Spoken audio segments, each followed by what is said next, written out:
This is another video, and this is one I've been meaning to do for a while. I just wanted to play it again before telling you what it's all about. So this is Grand Austria Hotel. It's a 1 to 2 hour game. I would say quite comfortably you want to be playing it as a 2, especially maybe your first game. I find there's quite a lot of downtime if you try and play with more players, but I'll tell you through what happens. So we are the proprietor of the Grand Austria Hotel, and we've been hired to bring in the best guests to get the most points, basically the best enjoyment for these guests that are staying. As you can see, I've already set up the board as opposed to taking out a box and showing you. By all means, you can see what I'm doing, or you can see me packing it away. But regardless, you should have a good understanding of the layout. So Clemens France is a designer, obviously excellent designer, as you've seen in some of the other videos already, you might have spotted. And there are a number of things you can do. Well, most importantly, you need to choose your colour. There are a few available in the box, but obviously lavender we could be using, blue we could be using, just an example. So you place your tokens out. You place your tokens out here, which represents the Emperor track, which I guess is sort of the old legacy of Austria. 1 on the 0 marker. Should you pass 75, you can place this under your chip. And 150, which I happened to do yesterday, if also you reach 150. So it's a dice placement game. It's by a couple of designers that I think I may have played one of their games, Simeone, Luciani, and Virginio Gigli, I might pronounce as the name. The text on the game is only in German, but there's very, very little text in there. There's nothing actually that tells you what you need to worry about.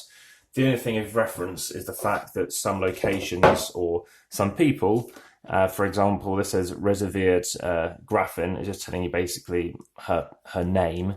And if you're looking about the staff cards, they're going to have something like, again, a name on there, and more specifically on a staff card, shall we say, is actually, that wasn't a staff card before, barista. You need to know what that means. So barista is actually quite a common word now in the English language, but we've printed these out in English, which you can get from Board Game Geek, and then you can see exactly what that means.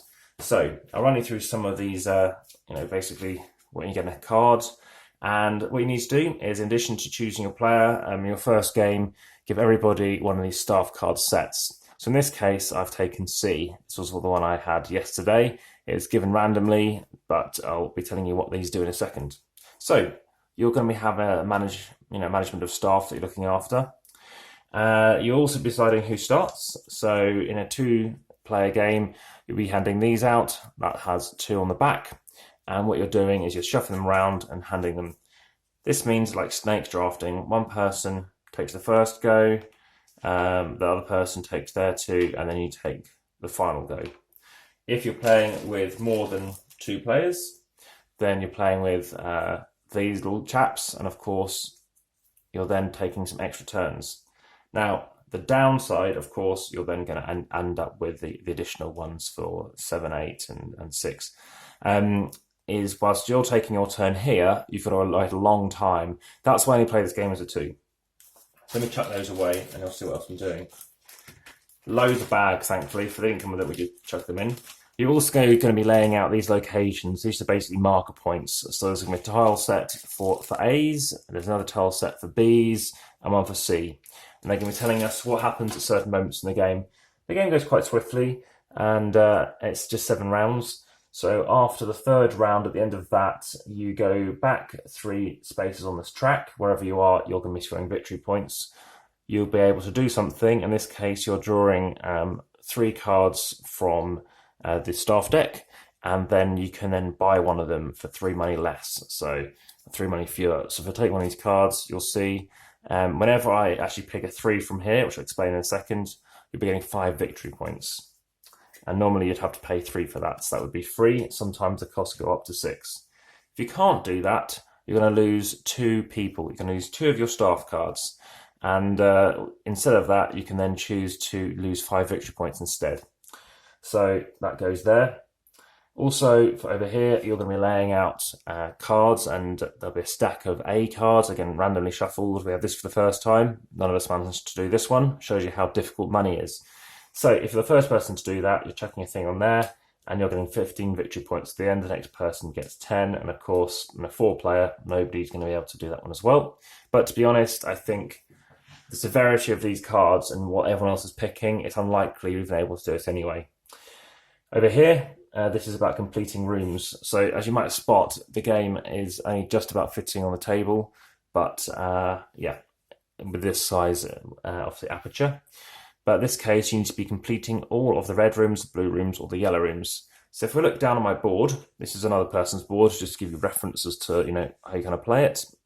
What we're looking here is we're starting off on the ground level. So we're trying to get people in this ground level. Now, you start off by taking any 3 buildings and any 3 rooms of your choice. So I'll just take one of each. You must start in the bottom left. So if you want to start bottom left, you then, so this is obviously laid out as well, you're going to say, well, I'm going to start here, obviously. And now you can either go up or go across. Going up costs you money. It costs you €1, $1, 1 money to go up 1 level here, $2 here, and 3 money there. The advantage of going up is each room you've filled is worth victory points equals 2, 3, 4. Ground level's worth 1. But additionally, you can get extra victory points over here. So that's where that could be of use. So by starting off here, it could be more beneficial to go across, and I'll show you why. If I go across here and here, I haven't had to spend any money. Everyone starts on 10 initially. But if I can complete all of these rooms here, I scored 10 money for completing 4. So they have to be in and then they have to be closed. I'll show you how you close them in a second. Now, other people have different layouts, but this is on the daytime board. If you want to play it on, say, easy mode, you play it on nighttime. Nighttime's identical for everybody.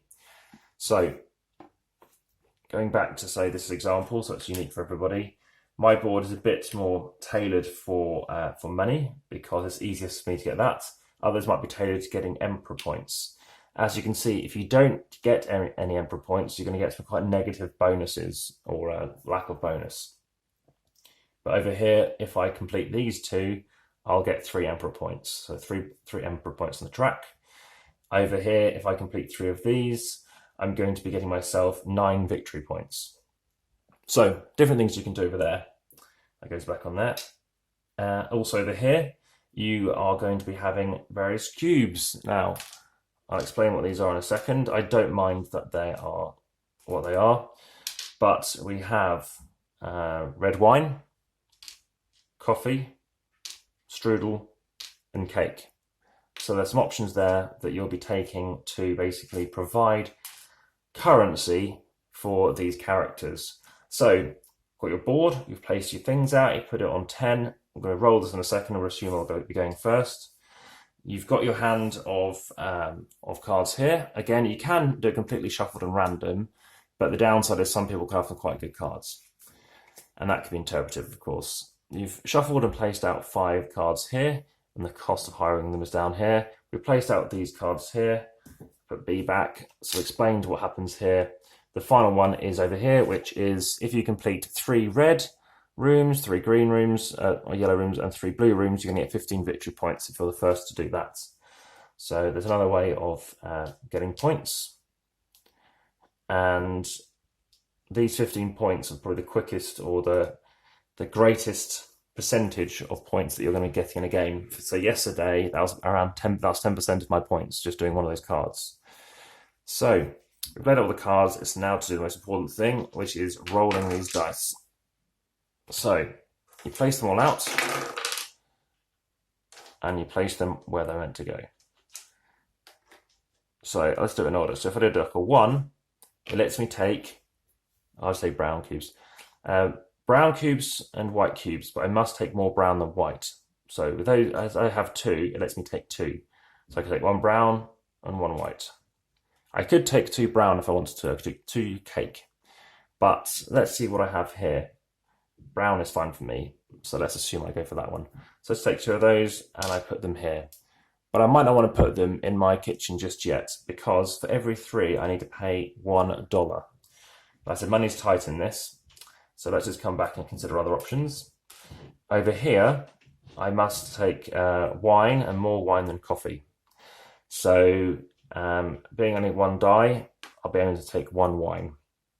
Over here, in this case, actually 1 of each, Over here, it lets me take more rooms, which we weren't getting any threes rolled until we rolled 6 threes on the final round. So this allows me to take any 2 of my choice and place them here, or wherever I want to go. But what's important is these guys, because these guys go into these rooms. If I fulfill the requirements, it closes the door. That's important because it's victory points at the end, and it can give you bonuses. So that is die 3. Die 4 is either going up the Emperor track, so we're going up 1 position, and you score that before you do the backwards thing at the end of 3, or you can take money. So for 1 money, I don't think it's really worth it. 5 lets you draw more staff cards. Well, we've already got 6, so I don't even have to worry about that. And 6 is like a wild. So if you have 3 of those, it basically you spend 1 money and you can use that to represent something else. So that could be good if you want to do something like that. But let's just stick to, not assuming we're going for the 6s, and go for, like I said, I think this thing over here seems best. So we're going over here. Now, there are some additional actions you can do. So it's in German and it's in English. For 1 money, you can add an extra die in reality or in virtual fact. So that now becomes 3 if I spend 1. You can also move 3 dishes from your kitchen to your guest cards. So we know about that one. You can place a wooden disc on a politics card, so that's just a free thing to do. And you can staff card with 1 round effect, which I'll show in a second. And you can move 1 guest with a completed order to a free room. So those are things which happen by the wayside. But before we start doing stuff, at the beginning of the game, some things are permanent. So such as this, ongoing, which for 1 money lets me complete any orders that come here, so any stuff like that accruing, straight onto guest cards without having to pay a cost. So that's very good for the rest of the game. This one lets me, once per round, get 1 black cube, so that's 1 coffee. This one lets me get 3 victory points at the end of the game. That symbol that means that, for each completed red room. This one lets me place out yellows for nothing. Normally it costs me, say, 3 money up here. And this one over here, for each time I get on the politics track, I'll get 5 victory points at the end of the game. So there's some options here, but I can't play one because there's no 5s. But knowing I've got some of these cards is quite handy. So I think I'm going to go for this one. But firstly, you can take a card or take an action. So I'm going to take a card first. It's very expensive, but just to show you what it could do. So that's going to cost me 3. Taking it there. And then I get to place one. This can be any color I like. So normally it's blue, yellow, or red, as you can see. This is wild. So this time I'm going to now take this. It's worth, so to have that just in front of me, I know the camera's kind of just about in there. If I then take these, I'll take 1 moth and stick it on my little position down here. And then I'm going to do the action. So I get 2 of those, but I've spent an extra money as well, so they do that, which gives me 3. So I'm going to take 2 brown and a white. The reason being I can see other whites coming along. So they basically go on here. That completes this one. Now I completed it. As I've already completed it, it can go away, goes into your discard pile, and then I get 0 victory points for doing it, as you saw in the top left. This is worth 7, mine was 0. But I get 1 on the Emperor track, so I get to go 1 up on here. So it's only round 1, but I'll be scoring points for going up here. I'm getting some bonuses, and I don't want to get the negative bonus. Now, in this case, if there's any occupied rooms, you're going to have to lose 2 rooms. But if they're all occupied, you're fine. So, as an example, that's my first turn. They're going to do 2 things. So, one of these is gone. Suddenly, it doesn't look very attractive, but we do have 6s. Or say they went for a 6 to do something different. And then you can go again. So again, you can always spend an extra dollar to do that. But once you're taking your turn, you're then going to refill. So different bonuses are going to occur down here, which can give you stuff throughout the game. You're going to get scoring at the end of the game. You're going to get points based on abilities up here for going up this track. You're also going to get points on this track too. You get points based on the row that you're on, completing that. And also points based maybe on some cards. So you've got stuff down here. So I've got one there, and that one there. So plenty to the game, but overall I think it's a solid offering. It's a game that the great explainer of games and run through of games, Rado, seems to really like too. I know it's in his top 100 and it's in mine too. This, I say, is best as a 2. It just takes 3 and a bit hours if you play more than 2. And you can play this in an hour once it's set up. As you can see, packing away will take, I don't know, maybe 10 minutes or something. But yeah, it's everything you need. For an hour to 2 hour game, I think it's perfect. Now, I'm not entirely sure where all these cubes go, but I want to assume they go back in here. You also score points based on any of these, food-based, drink-based items remaining. So any cubes left, you're going to get 1 victory point at the end as well. Now, there is something you can do. If you don't like the die rolls, and you're going, say, 2nd and 3rd, then you say you're passing, 4th goes next, takes a die, and then you have to send a die to the trash bin, and they roll again. So now they've got a lot fewer dice, because they're going at the end, there's only a few out, and the person who came 2nd yesterday chose the strategy and was about 50 points behind. So suddenly they've only got these options. So getting loads of one type is really good. If I had loads of 5s, what that means is the cost of hiring somebody is less, minus that cost. So if I had that there, suddenly I can buy this card for 3 less. So as an example there, this one would be 5 for 2. So sometimes I do underbuy, but it's the card I want. But yeah, that pretty much sums it all up. Obviously, you're going to start completing these things. They look very nice as they sort of complete up. You can play both sides, which again gives them good variability too. And a game that we end up getting without knowing anything about it. It might not be in print anymore, to be honest. But I thought I'd let you know about this one, as it's important to remember to know how to lay out games and how to get points. But as you can see, the kind of colours of the guests in terms of the tables and the rooms that they're going into is very important, because firstly you might need a certain colour to then complete something, which then if there's a green guy, I could complete the red room. Having said that, I might want to try and get something that you don't need. Now you can only have a maximum of 3 guests. Your table or your waiting queue is only 3. That's a downside, because you're forced to, per round, try to complete some orders. The also downside, if you keep too many into the game, is it's -5 victory points per guest that you've had remaining. So that's where you could swing from 15 points over here to then losing those 15. So there's that to consider too. As you can see, there's some more cards over here. There's plenty of options. I don't know how many, I would say there's probably millions of combinations, to be honest. And that's a good trait. You could try and choose something specifically if you wanted to. Getting on higher on the Emperor track can be good as well. I'll put those back in too. So getting all these boards in place is another thing that's needed. So quite a nice size box. There's no fillers and spaces there. And just taking you through some of the other boards that we talked about. We have this one here, which we didn't play yesterday. This one is quite interesting. It looks like they're trying to give you some money early on, and then obviously some Emperor track stuff in the corner, and then getting victory points. Whereas this one will be giving you, a little bit of money early on, and then loss on the Emperor track. So yeah, interesting combinations, which of course in this video allows us to sort of keep an eye on stuff. Deck C goes together. Put the staff cards obviously over there. We've then got the guests together, and then we've got the A's together. It's all well balanced. B's, and then we chuck in the C's in the gap, and then you've got the rest of the staff cards. So that goes in there too.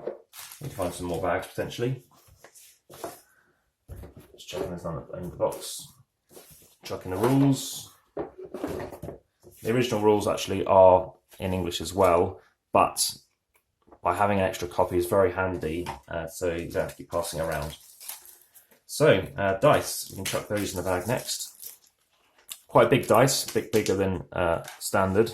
but not too big. But you can't miss them. As great as the artwork is, obviously there's no kind of like little line to kind of show where they need to go, but it's quite flexible. Orange and grey are the other colours that you can be in the game. So it's quite interesting colours. They're deliberately, aside from the blue, not going like the board, which is fair enough. Relatively small board, but obviously you can see how much space it takes up when you do have all the other component boards. As you see, it did take up quite a bit of space in the end. It's I think medium to large size box. It's just fine, but of course the factor is you're now having to consider, you know, it's not square, which isn't Galaxy, which is a factor. But yeah, I mean, the artwork over here is very good too. But keep an eye on your resources, as with any game would be. The Emperor track is nasty. If you happen to fall into this one, well, after you've done the negative bits, you won't lose any victory points. Sorry, you won't lose any negative bonus. It's only when you reach 0. So it's not terrible. Just make sure you're correctly counting where things should go. So we can almost start to chuck things in the box. So we put the board in next. Back of the board hasn't got anything really relevant to the game. I'm not sure much what they would do for that respect. But there's no expansions or promos I'm aware of, and I don't think it needs it. I don't know if it kind of went under the radar. It wasn't nominated for anything to do with Spiel des Jahres, not even recommended or obviously nominated or winning, which I think probably put off the thoughts of expansions. But it works very well as it is. It's nice as a hidden gem. And now, per player, what you could do is actually have 3 tiles, but of course you don't know what they want for each of the different items. So that's a factor, something you could choose to do. But the detail, again, it's really good. Even on this wine bottle, it actually says Moselle, and then it's got a kind of laser, which is basically the delay that you get with the wine, which is very cool what they've done there. The additional actions, I think there's only one of those cards as well, but it's quite straightforward. Again, playing around the same board works in terms of what you're looking to do. Oh, there actually are 4 additional action cards, so I've plotted them. So just chucking everything back in here. I brought out this little cup thing to show that you could leave your dishes in there too, but I don't think it's a factor. But the bags are good sizes if they're the ones that do come in the game, and you're not going to run out of space in here. I think all these cards go in here. So large little bits of coins. But I've seen the downtime, and it's just too much. I think I've only played a game once with more than 2. This is my, I think, 8th play, and yeah, as a 2, it's been 7 of those. Mayfair, as you mentioned on a different video, I think doesn't exist anymore. It's been bought out. I think Asmodee own it now, so it's whether or not they're going to consider doing a reprint or a deluxe edition if you're looking to get a brand new shiny copy. But as you can see, this is stayed in very good condition over the years. The trash bin, I'll just chuck it in with here.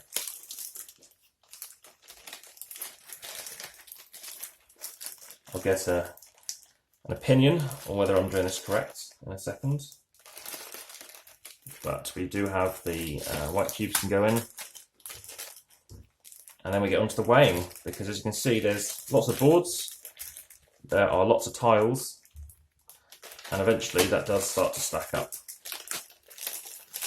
So just going through the C's, the B's, and the A's, and there are the rest of those cards there. There's a lot of space just for some cards. But nice sized cards too. Big fan of these. Chuck all those in, and we can chuck in the guest cards with them. Keep them nice and handy. So now you can see why doing this video was best without the use of setup. So, back of the box, comes upside down. I'll just show you that in a second.